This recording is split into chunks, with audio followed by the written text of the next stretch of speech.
आएगा।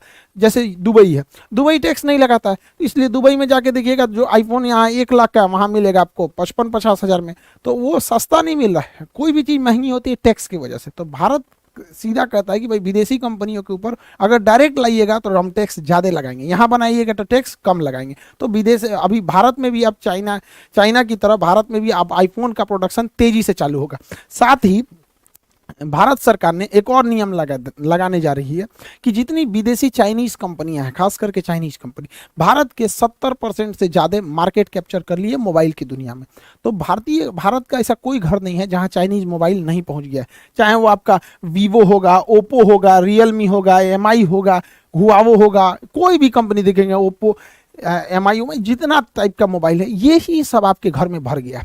रीजन क्या है कि ये कंपनी जो थी सब धीरे धीरे पूरे मार्केट को कैप्चर कर ली है सब, और सस्ते दाम में बहुत ज़्यादा फैसिलिटीज़ देने लगी हैं, क्योंकि इन्हें पता है कि इनका मार्केट बहुत ज़्यादा है। छोटा सा भी मार्जिन रखेंगे 10,000 8,000 के मोबाइल में बहुत सारी फैसिलिटी दे देते हैं, जिस वजह से भारतीय कंपनियां डूबने लगी। माइक्रोसॉफ्ट जो माइक्रोमैक्स था, एक समय था जब इसका 60% मार्केट कैप्चर था, ये आज पूरी तरह से गायब हो रही है। कार्बन, लावा, स्पाइस, ये सब मोबाइलें अब धीरे धीरे गायब हो रही है। इसलिए भारत सरकार नियम ला रही है कि 12,000 से सस्ते मोबाइल हम विदेश से डायरेक्ट नहीं मंगाएंगे, भारत से ही मंगाना पड़ेगा, भारत में बनाना पड़ेगा। तो जब भारत में बनाएंगे तो ठीक है, नहीं तो विदेश से डायरेक्ट नहीं भेज सकते। तो इससे ऊपर वाला बेचेंगे तो इन लोगों को एक बार उभरने का मौका मिलेगा। तो इसी तरह चाइनीज पे जैसे जैसे समय आए उसके ऊपर दबाव बनाते रहना जरूरी है। हमारा एक और पड़ोसी देश ये अफगानिस्तान, ये तो और आसान। तो जब से पिछले साल अगस्त में जब इस पे 1 साल हो जाएगा तालिबान का कब्जा हुआ, जब तालिबान का कब्जा हुआ था तो बहुत ही स्थिति अजीब हो गई थी, दयनीय थी। हर तरफ अफरा तफरी थी, सारे देश के लोगों को लग रहा था कि अपने नागरिकों को यहाँ से हटाया जाए। भारत भी अपना दूतावास बंद किया, अपने नागरिकों को वापस लाया, एयर इंडिया की जहाज से गए। हालांकि आप देखे होंगे अफगानिस्तान के कई लोग तो जहाज से भी नीचे गिर गए थे।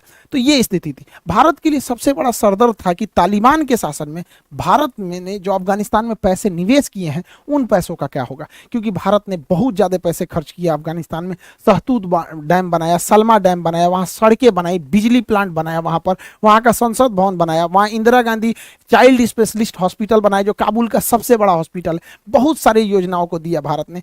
इवन कि जब अफगान तालिबान का कब्जा भी हो गया था तो ट्रक से ट्रक भर के हम लोगों ने गेहूं की सप्लाई की थी। तो हम लोग को यही लग रहा था कि कहीं पाकिस्तान के दबाव में आके तालिबान भारत के खिलाफ मत चला जाए। हालांकि पाकिस्तान ने पूरी कोशिश किया कि तालिबान भारत के खिलाफ हो जाए, एटलीस्ट कश्मीर मुद्दे पर हो जाए, लेकिन तालिबान कुछ भी नहीं भारत के खिलाफ बोला।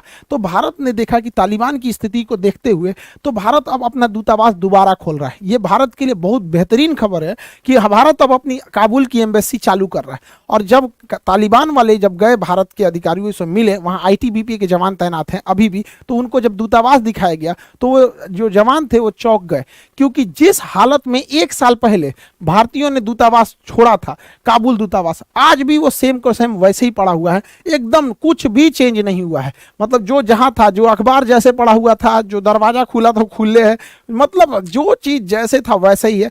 इवन ये लोग ने इतना बेहतरीन ढंग से प्रोटेक्शन किया, इस वजह से पाकिस्तान वालों को तो पूरा भड़क गए। तालिबान वालों से कह रहे हैं तुमको बुलाए फायदा क्या हो गया जब तुम भारत के खिलाफ कुछ कर ही नहीं रहे हो। तो भारत भी अब अपना दूतावास चालू कर रहा है। इसका मतलब ये है कि हम अपने पड़ोसियों के साथ धीरे धीरे मधुर संबंध बना रहे हैं। हालांकि भारत तालिबान से डायरेक्ट बात नहीं कर सकता, क्योंकि भारत का स्पष्ट कहना है कि हमारे लिए कोई आतंकवादी अच्छा या खराब नहीं होता, आतंकवादी मतलब आतंकवादी। तो हमारी जो नीति है, विदेश नीति, पूरी क्रिस्टल क्लियर है कि हम किसी आतंकवादी से बात नहीं करते।